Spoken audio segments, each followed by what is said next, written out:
High বন্ধুরা, আপনারা ইতিমধ্যে তারমেল দেখে বুঝতে পারছেন আপনার পানির ট্যাঙ্কি যদি খালি হয়ে যায় তাহলে অটোমেটিক একটি লাইট জ্বলবে। তাহলে আপনারা বুঝতে পারবেন আপনাদের পানির ট্যাঙ্কি খালি হয়ে গেছে।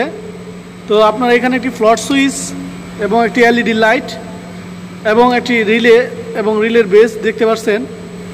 তো আমি কিভাবে মূলত কানেকশন করতে হবে সেটা আমি আপনাদেরকে ড্রয়িংয়ের মাধ্যমে দেখাবো। পরবর্তীতে কিভাবে সরাসরি কানেকশন করতে হয় সেটিও দেখাবো। তো আমি আগে আপনাদেরকে ড্রয়িং থেকে বুঝিয়ে নিই। তো বন্ধুরা, তো দেখেন এখানে একটি ট্যাঙ্কি রয়েছে আর এখানে একটি SMBS 24 volt DC power supply আছে এখানে একটি, এবং এখানে একটি রিলে, একটি ইন্ডিকেটর লাইট আর হলো একটি অ্যালার্ম। তো অ্যালার্মটি আপাতত এখানে দেখাচ্ছি না, কিন্তু আপনারা যদি অ্যালার্ম লাগাতে চান তাহলে অ্যালার্মও লাগাতে পারবেন।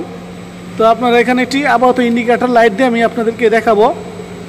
তো বন্ধুরা, এটি হলো রিলে আর এটি হলো রিলের লাইন, এটা হলো NONC আছে এখানে। তো প্রথমত আমি আপনাকে দেখাচ্ছি, আর এটি হলো ফ্লট সুইচ।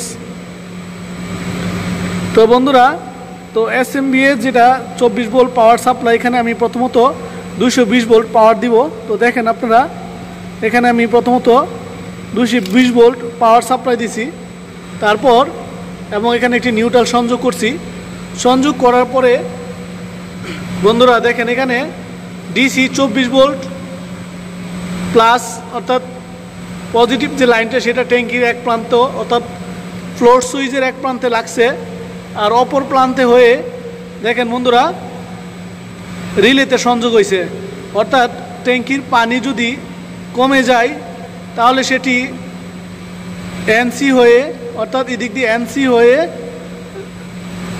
রিলেটিকে অন করে দিবে। দেখেন বন্ধুরা, আমি এখানে 24 ভোল্ট প্লাস ডিসি সাপ্লাই দিছি, এবং এখান থেকে যদি ট্যাঙ্কির পানি কমে যায় তাহলে এখান দিয়ে এসে রিলেটি অন করে দিবে। আর আমি এদিক দিয়ে দেখেন বন্ধুরা, রিলের মধ্যে আমি একটি পাওয়ার সাপ্লাই দিয়ে দিছি। দেখেন বন্ধুরা, এগুলো 11 নম্বর আর হলো 7 নম্বর এবং 3 নম্বর। 11-এর সাথে 7 আছে NO এবং 3 আছে NC। তো আমি বন্ধুরা এখানে পাওয়ার দিয়ে দিছি 11-এর মধ্যে। আমি এখানে একটি কয়েল ইউজ করছি। যদি এখানে পাওয়ার আসে, রিলেটি অন হয়ে যায়, তাহলে 11 এবং 7 এই দুটি NC হয়ে যাবে। NC হয়ে দেখেন বন্ধুরা এখানে লাইটের মধ্যে এসে সংযোগ হবে। আর এই দিক দিয়ে আমি নিউট্রাল সংযোগ করে দিছি। অর্থাৎ যদি ট্যাঙ্কিটি খালি হয়ে যায়, এখানে 24 ভোল্ট ডিসি সাপ্লাই গিয়ে রিটার্ন হয়ে রিলে অন করে দিবে। রিলে যদি অন হয়ে যায়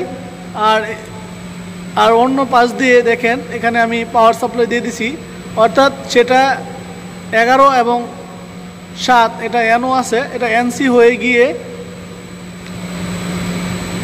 এখানে NC হয়ে গিয়ে 7 দিয়ে লাইন গিয়ে দেখেন ইন্ডিকেটর লাইট জ্বলে উঠবে এবং অ্যালার্মও বেজে উঠবে। যদি আপনারা অ্যালার্ম সংযোগ করেন, অ্যালার্মও বেজে উঠবে এবং লাইটও জ্বলে উঠবে।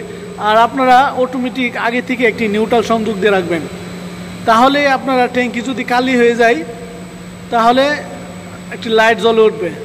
তো এই হলো মূলত একটি ড্রয়িং।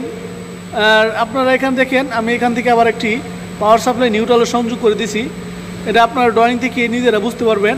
আর রিলেটা অবশ্যই বুঝতে পারছেন, একটা রিলে আপনার 8 পিনের রিলে ইচ্ছেগুলো ইউজ করতে পারেন। তো এভাবে মূলত যদি ট্যাঙ্কি খালি হয়ে যায় সেটা আপনারা অনুধাবন করতে পারবেন। তো বন্ধুরা, এটা কিভাবে কানেকশন করতে হয়, আসল ভিডিওটি লং হয়ে যাবে, এর পরবর্তী ভিডিওতে দিয়ে দিব। এর লিঙ্ক আমি ডিসক্রিপশনে দিয়ে দিব। আপনারা সরাসরি ফ্লট সুইচের সাথে যে কানেকশন, রিলে এবং SMPS এর যে কানেকশনটা, সেটা আমি আপনাদেরকে দেখাবো পরবর্তী কানেকশন করার সময়। তো বন্ধুরা, আর ভিডিওটি দেখার জন্য ধন্যবাদ।